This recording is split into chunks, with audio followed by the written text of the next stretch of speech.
Jascha draufsitzen. Könnt ihr ein bisschen rutschen noch ein Stück, damit wir alle besser drin sind? Soll ich das Plakat ein bisschen verschieben? Nee, lass das. Kino. Ist das ein Eis? Where's the Eis? Where's the Eis? Wo ist das Eis? Du bist doch hier der Kino neu.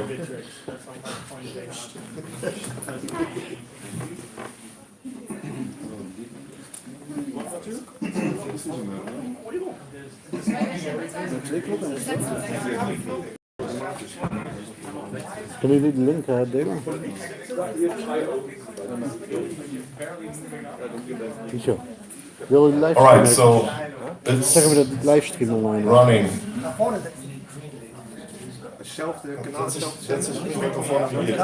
Ja, alle mal schön nach vorne kommen, bitte. Können wir leider nicht anfangen. Ja. So, jetzt geht's los. We are live again. Und bitte nach vorne setzen. Please take a seat in one of the front rows. You as well. I work with a lot of students.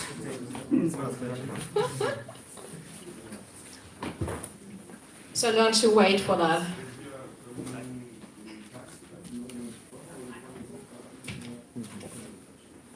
Noch jemand? Ja.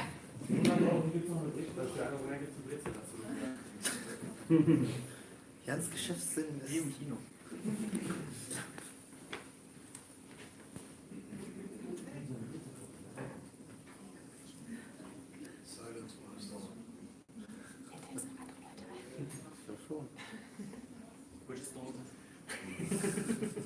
Whatever new slide comes up.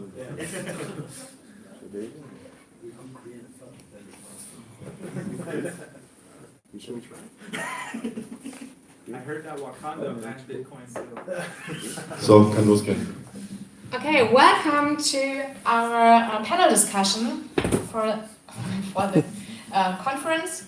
And I'd like to ask you all one question for the beginning. So please introduce yourself with like 2 or 3 sentences. Would like to start. Didi? My name is Elvis Presley. No, my name is Didi Tahutu, the guy that sold his house for Bitcoin. I'm Alex. I'm Verge's marketing editor. So everything that you see written in English usually goes through me. And basically, I like to talk about crypto to non-crypto people. So that's how I started. Hi, I'm Jose and I'm communications lead at Crown. Hi, I'm Daniel from Blockchain Solutions, and we try to educate and implement blockchain technology in companies right now. Hi, I'm Uli, co-founder and CEO of Sovalabs and responsible for digitization at Börse Stuttgart, and together with my team we bring Bison app to Germany and to Europe, easy and secure trading of cryptocurrency for the masses. Hi, my name is Klaus. I only love 3 things: artificial intelligence and beer. And the third is... My name is Bas. I'm the lead developer of Ephemera, and we're trying to bring the charitable giving to the blockchain. Thanks for the introduction. And why is it that you are passionate about blockchain or crypto? What is it that makes you passionate about it? So let's start in the middle. Why I or why we from our company are passionate about it is because it can basically change nearly every branch if you look at it. In medtech, it will be very relevant in the next years. It will be relevant or is already in the fintech and other branches as well. So basically, that's why we are very into it and try to implement it where it's useful to implement it. I'm enthusiastic about crypto because it's a dream of social, political and economic decentralization coming true. And by participating in distributed community like Crown, I can just live this dream every day. So to go with what Crown just said here, basically the decentralized world of Verge allows me to meet people everywhere I go. There's people who are like, yeah, I really like your project, and our project is aiming to give people privacy in their day-to-day affairs. So with Facebook leaks and all these things happening, I think that privacy right now has it's coming into the forefront of the media, but people are realizing that everything you do is tracked and people make money off of it, and you become the product of what you consume. So basically our project is to try to get people to be aware of this and to protect themselves. Did you? What can I say? Because it's going to change the world, it's going to bank the unbanked, it's going to divide the rich a little bit more between all of the people all over the world, and because we are kicking some financial systems' ass. Yeah! Yeah, I'm part of the financial system. So no, actually it's true, I am. We are a completely regulated stock exchange, but of course we're looking into this new market, and the company that I brought in to the exchange is actually looking into that market even longer. So why do we think as a group, as a stock exchange group, think this is interesting? Because it will change completely the system of financing in the future, and we really think it will change it to the positive. Decentralized systems will have a huge and interesting effect. There are, however, a lot of problems connected also to decentralization. If you think about, I know you don't want to hear states and regulation, but to be honest, they're there, and we have to deal with them. Also in the decentralized world, but I think it will give huge impact, and we strongly believe the future of financing will change dramatically with DLT, and this is why we like to go into this field. Well, I'm interested in blockchain technology because if you look at the internet today, the architecture and structure has nothing, really nothing to do with nature. And blockchain changes the game. Blockchain technology may be the link that makes us as mankind enter the Champions League level of civilization.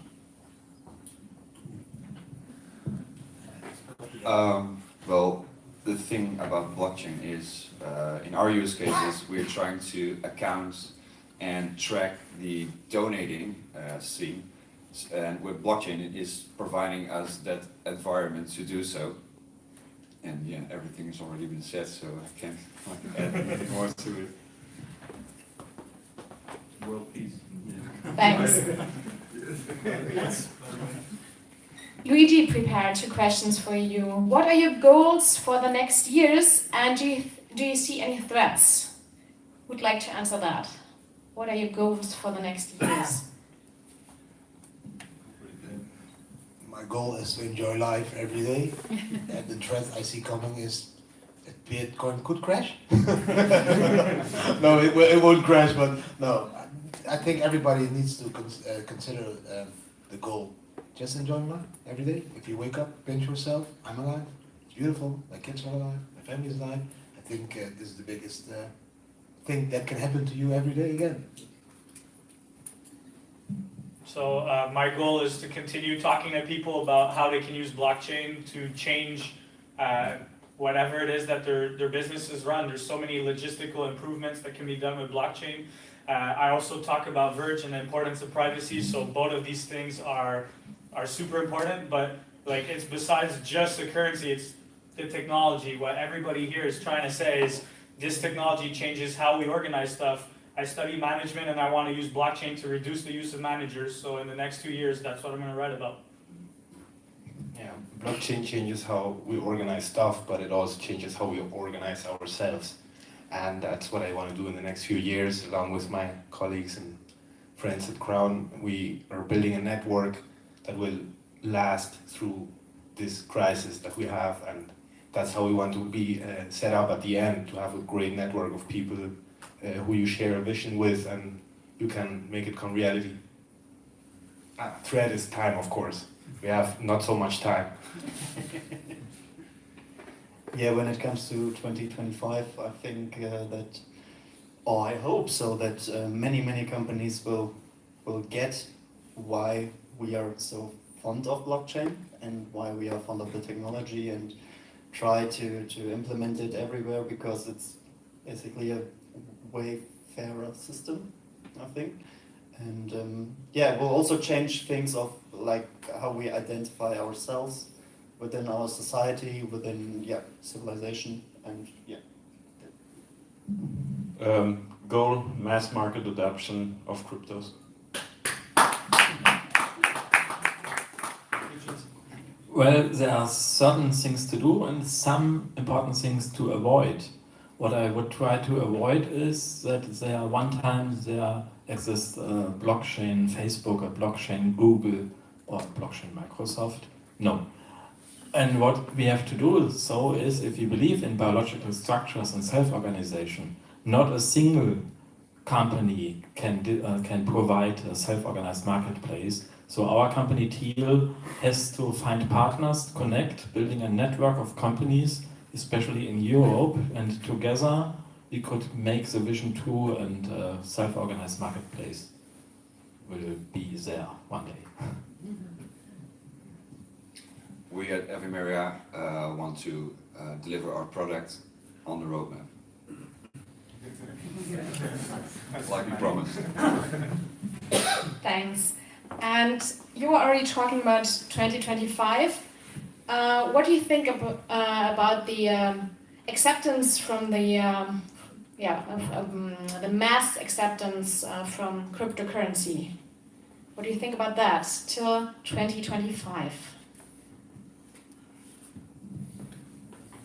I think we're right where we were when the internet was basically in the 90s with the blockchain and the technology. So everything, also what you can read in the media, you read about Bitcoin in the mass media, it's all mainly negative.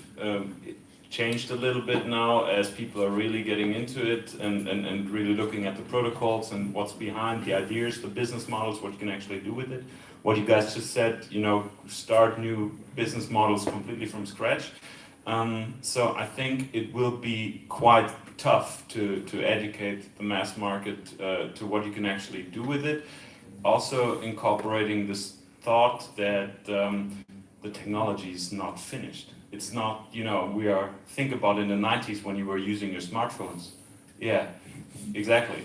You didn't. You wrote emails, maybe not even that. So it will change, and the only thing that I think will be different, the adaptation, the technological adaptation will be much faster than in the past, because we have not only distributed systems, but we also have one thing that I really appreciate very much is open source projects where everybody can just contribute. You don't have to get millions and millions of dollars or euros, because people are just happy to participate in a project if they like it. So it will be quite tough. Particularly also the adoption of cryptos as a payable instrument in areas like the US or Europe, where we have stable money, of course. And if you are in different parts of the world, you'd be happy to pay with crypto instead of your national currency, because to be honest, they're basically the volatility and everything's so high that crypto is much better. So here in our Western, let's say, Western-oriented countries, it will take much longer than in other areas. But I think it's not only the cryptos, but it's the digital assets that come with the cryptocurrencies. So in 5 years, I think we will be quite further, but not there. Yes, I agree with what you told. 2 days ago, I was at Shanghai, and I tried to pay the taxi driver with cash. And he looked at me as if I was an alien. And I think Europe still needs 5 years to reach this point. And then the distance to blockchain and crypto acceptance is not so far. Yeah, I think there will be 2 options towards mass adoption. The first would be maybe the better one, where everybody already knows what a blockchain is and is not asking for, okay, what are you doing? Is it that thing with Bitcoin, you know? And first of all, we need to start to look at the technology and not only on the cryptos and only on the tokens. and their value on the markets. And the second option would be that people don't even know what a blockchain is, but they don't need to, because it will be always in the background and working on the back end of everything, and people just will use the app as usual. I think these two options are the ones I see right now. Yeah, so you'll basically be using blockchain technology, let's say on purpose or knowingly, probably in a free way, still in a peer-to-peer system or network, and taking the value that you're producing through your interaction, economic interaction, social interaction, and sharing it with the people that you are interacting, or you will, as you say, be just in a service setting where companies are still extracting the value that you're producing, and then it will be invisible, like every media revolution has been and will happen in the background. So no one knows actually what will happen, and that's the cool thing about blockchain. We can just speculate and imagine, but we don't have a clue what will happen in 2025. And anyone who says else is probably just lying or wrong.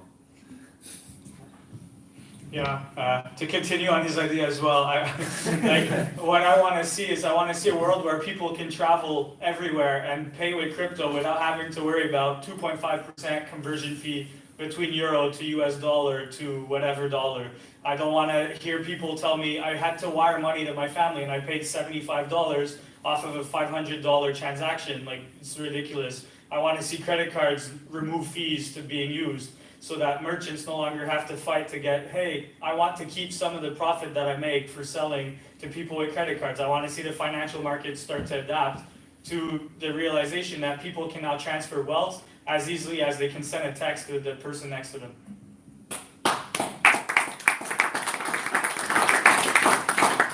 I heard so many beautiful things, I don't even know the question anymore. 2025, what was the question? 2025, which? Yeah. What do you think? Is it then accepted? It's the same if you would have asked in 1994 to people, will email be the most popular one in 10 years' times, and will post disappear? No, nobody knew this. And I think blockchain will make a revolution 10 times bigger than the internet did. So I think we cannot anticipate what will happen in the next few years. I think it will be huge. It's the only thing. I get goosebumps of this. It's going to be huge, and it's very beautiful to live this revolution. We are living in a time that the life span is perfect for us, like 20 till I'm 40, 20 till 50. So this span, you get to enjoy this, and you get to involved in this revolution. We could also have like a few years of war. So I think we are very happy. We will have a very few beautiful years ahead of us, with a lot of changes. Yeah. Too much.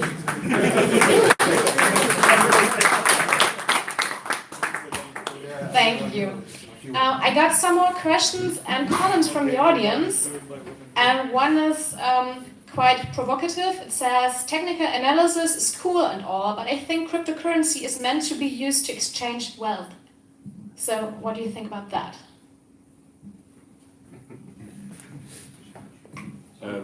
Yes, great question, and I think it basically breaks it down to what you just answered.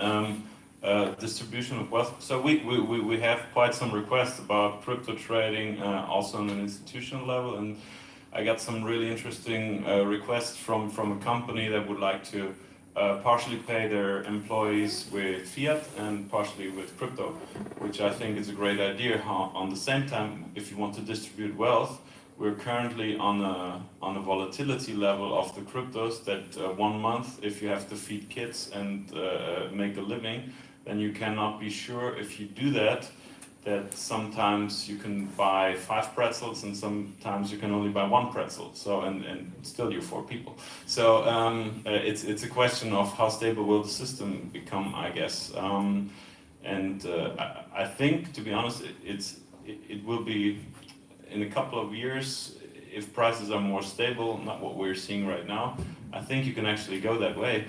Yeah, that's. I think it's a matter of time.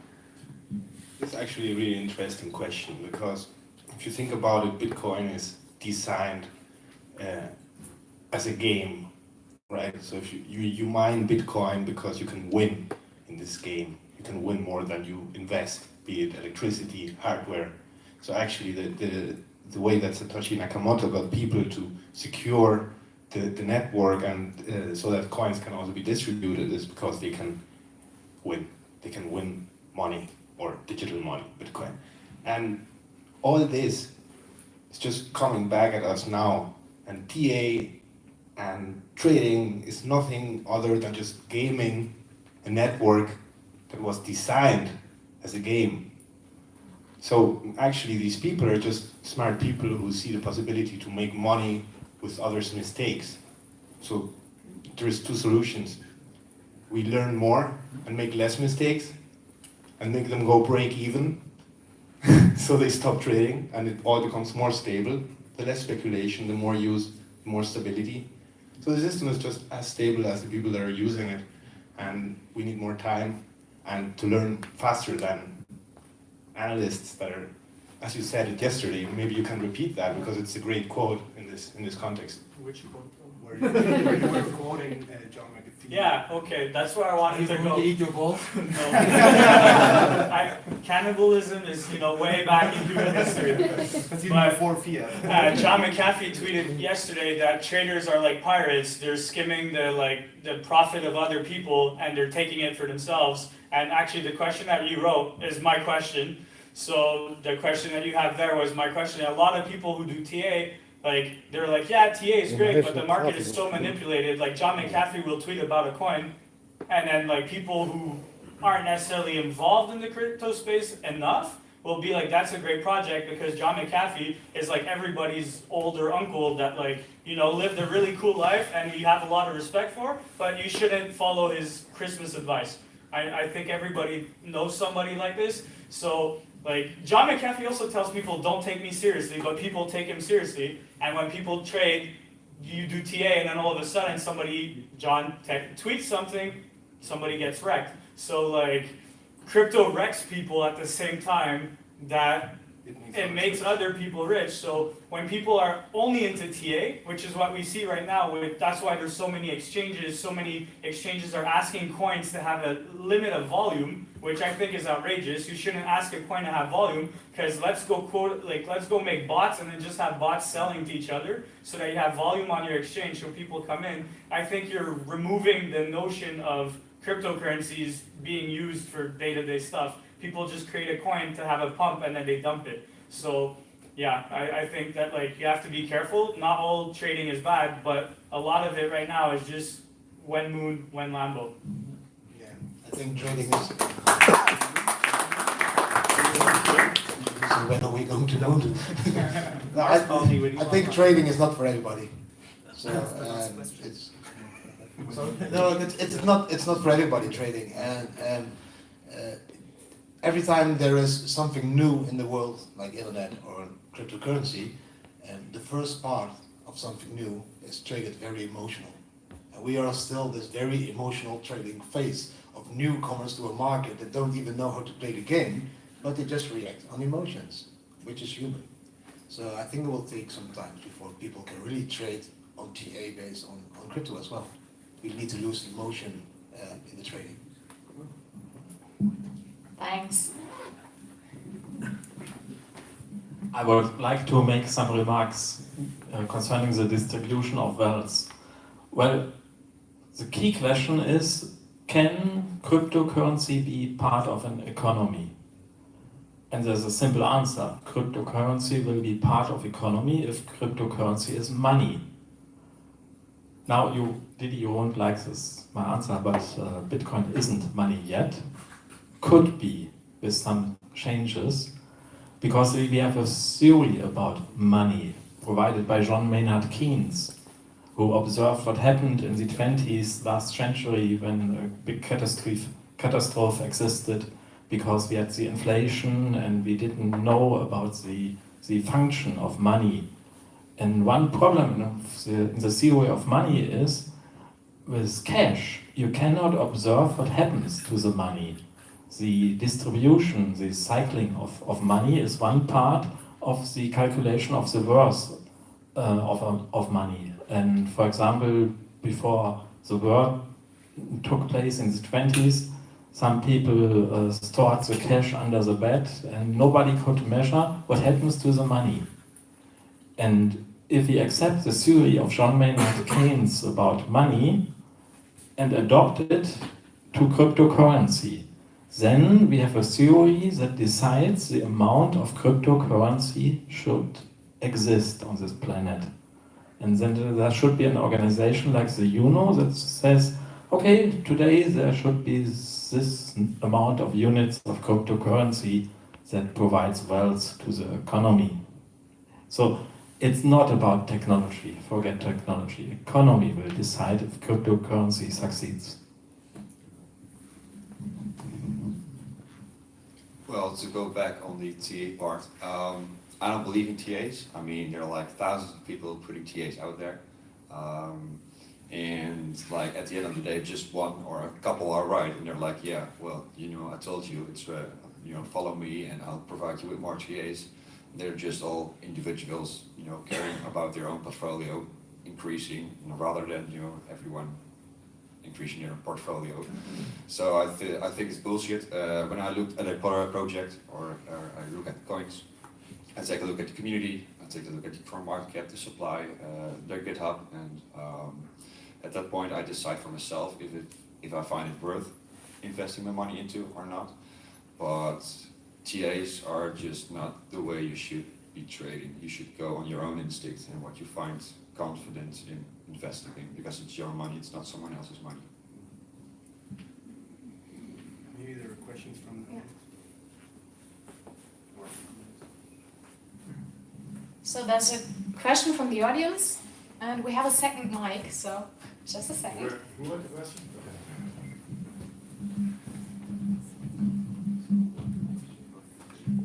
So we've talked now about that TA is not a good thing, but I want to have my uncle, not my crazy uncle, my cafe uncle, but my other uncle, to invest in crypto.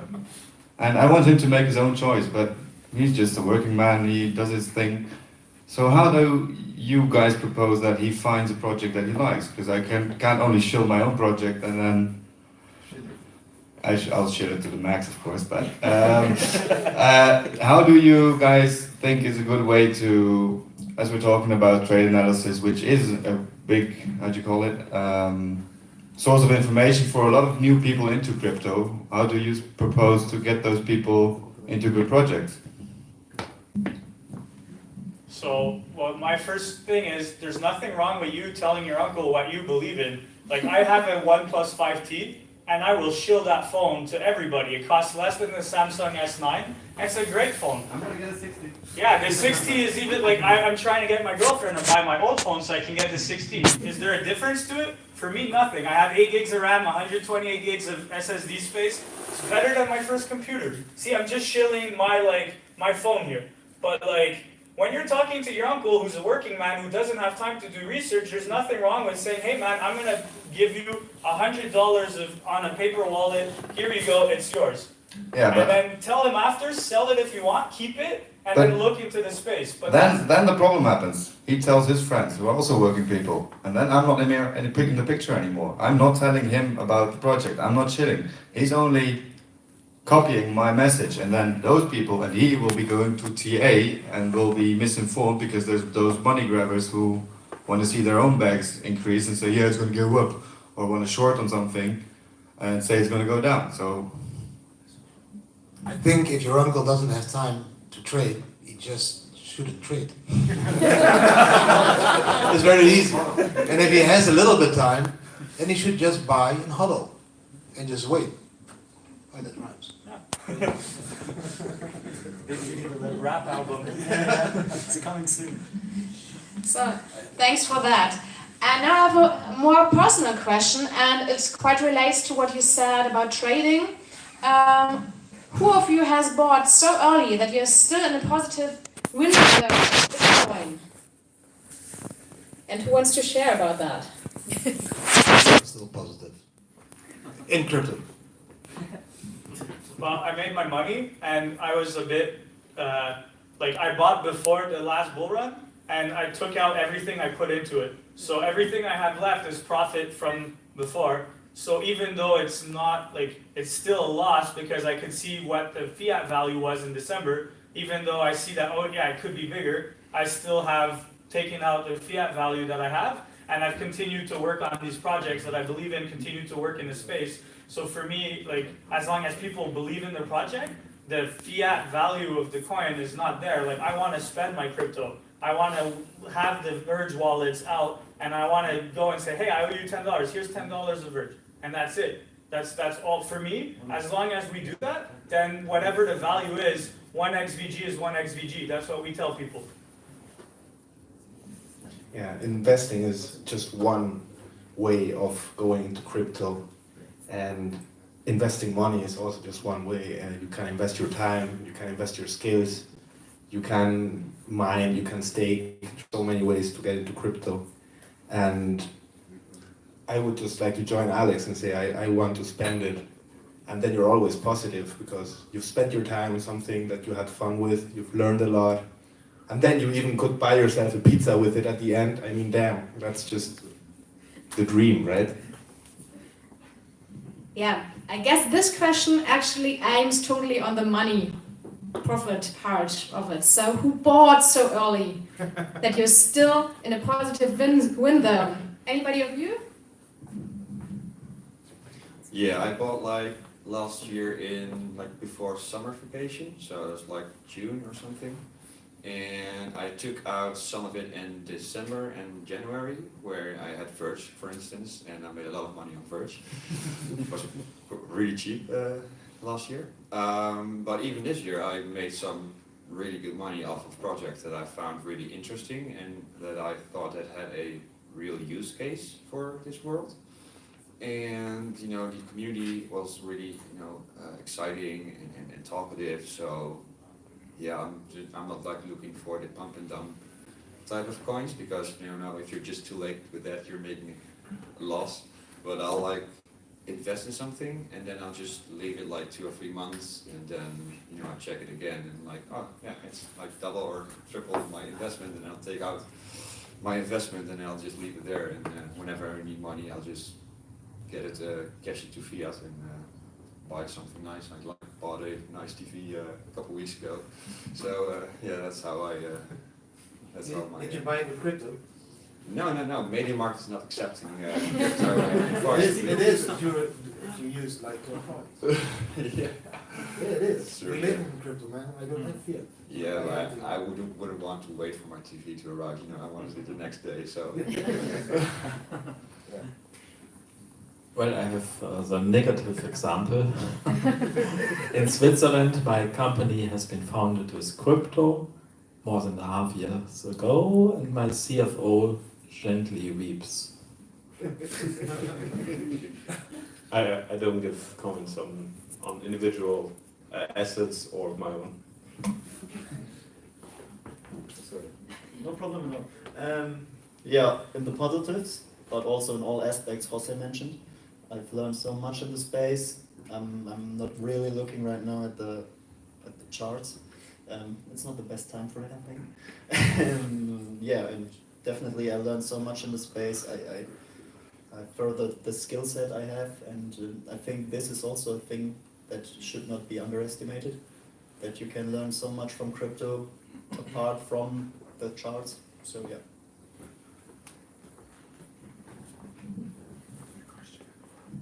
Okay, yeah. Sorry, I have a question.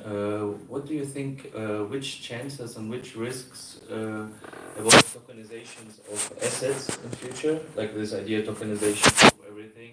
Yeah, I wonder if you have some thoughts on this. I think some of the risks we've already seen. If you have participated in some ICOs, there is quite some risk connected to that in transparency on the complete industry level, which is completely missing, and the risks for the futures or the threats for the futures I see in different jurisdictions with regards to regulation. I know a lot of people, including myself. I'm just if I would have a world without regulation, I would probably choose one with regulation, but differently regulated. We currently have an issue that the system that we live in, the classical financial system, has not yet so much experience with the new world, and they're trying to figure out what's happening.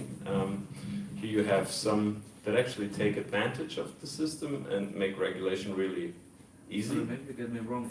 It's like the idea of maybe tokenize apartment, and then you can buy a part of it and rent it like immediately, like instant. I completely understood. And regulation is a threat to that in a way how it's going to be regulated. Because if you set up your business model and if you give out coins and your business model is based on big data, artificial intelligence, you are a car manufacturer and you say, okay, I incentivize the people that they get coins for particular behavior, and they can use these coins for then buying products or then exchanging products. You actually are in a regulated market environment and you will need to have a license for that. So the question is, who can then use this business model?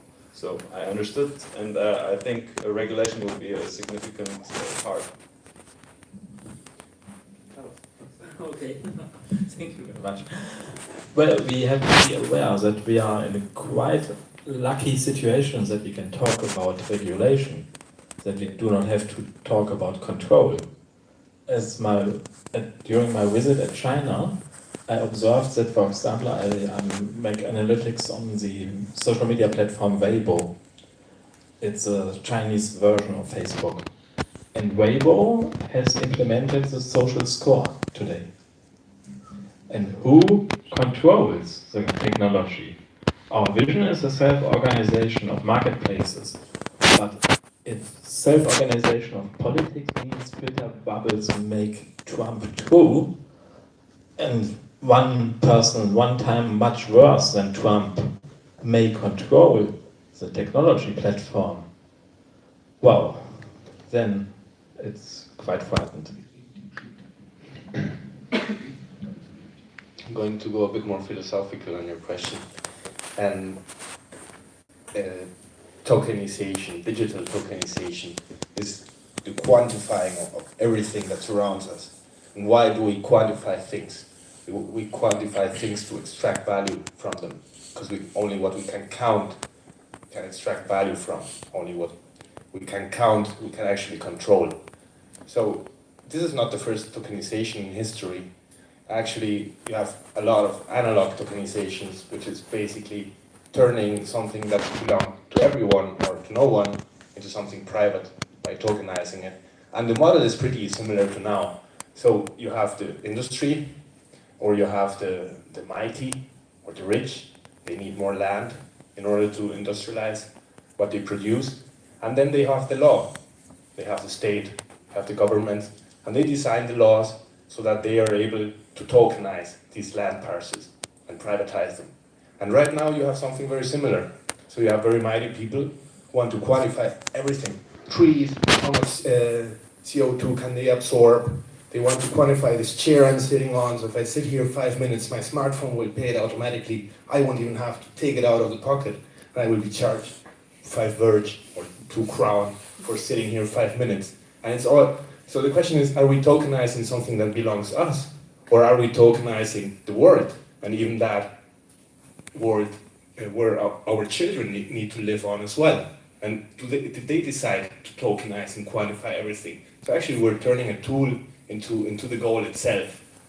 Like money can be a medium, or money can be the goal itself, the fetish.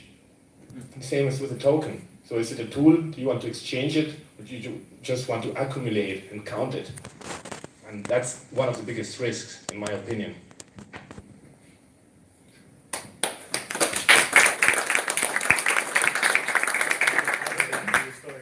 The positive, though, to this side of tokenization of everything is you can tokenize pollution, and then you can charge companies based on every single amount of pollution they make. You can tokenize the use of company and then redistribute it to the wealth of the common good. So at the same time, you can tokenize everything, but if it's controlled by a few vested interests, then yeah, it goes towards a totalitarian gamification of how people should act, and that's absolutely terrible. But like true decentralization means that if we tokenize everything, then it means that everything is for everybody to take. So if I own a tree and I'm producing oxygen, I should sell my oxygen that I'm producing to somebody who's polluting to have at least a negative value. Right now, forests aren't worth anything. They're just resource. People see a forest and they're like, how much trees do I need to cut to plant something or to mine something? Or like they don't value what that's doing. So in business, we have value-added logistics, right? So where we try to add everything. By tokenizing it, we can actually do this. Now we can say we can actually have a business model that has people, I don't know, customer support. Like in I notice in Germany, customer support is not so big as in North America, where we try to make our users happy. In Germany, it's like, why are you calling me? It's like, my internet isn't working. Well, that's not my problem.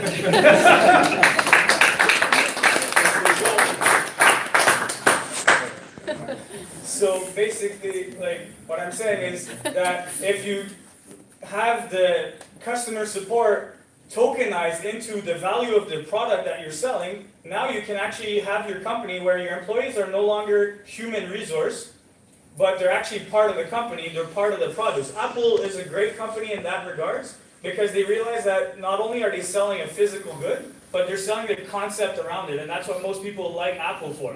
I'm not a big Apple fan, but I am a fan of that business model where you're saying that the employees need to be somewhat valued to the point that people believe that the whole service around it comes with the product. So when you start tokenizing things, you can add the value of human behavior.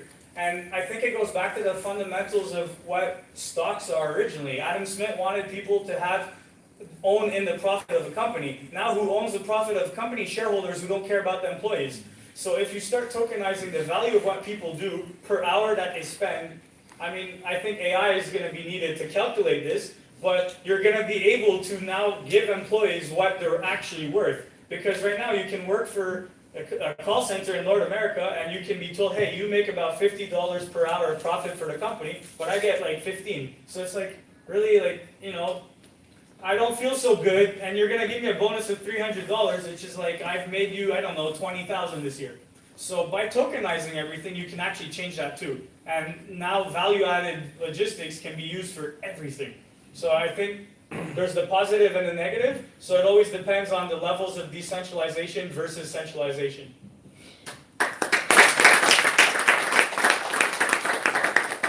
We have a related question from the audience. Yeah, well, your last sentence actually helped me find the question I wanted to ask. Centralization versus decentralization. We see this